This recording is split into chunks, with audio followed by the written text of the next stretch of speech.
Sebagai seorang rakyat Malaysia, pastinya saya akan menyokong sepenuhnya usaha mempromosikan negara. Saya sebagai wakil MCA, sebahagian daripada kerajaan, saya akan cuba membantu mempromosikan Tahun Melawat Malaysia 2026 ini.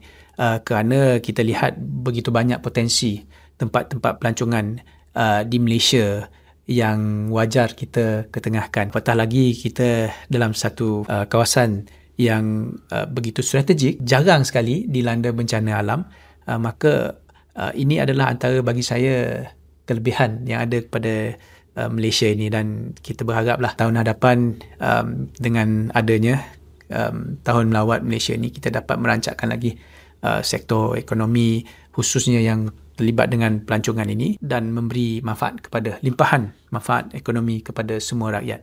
Dan yang pasti sekali, walaupun kita ni suka cuti-cuti kan, keluar negara dan sebagainya, tapi jangan juga lupa di negara kita juga banyak kawasan yang saya sendiri pun tak pernah pergi kan. So gunakan sebaiknya peluang ini untuk melawat tempat-tempat menarik, contohnya di Sabah, di Sarawak, ya, di Pantai Timur. ST10, sembang santai tapi sampai.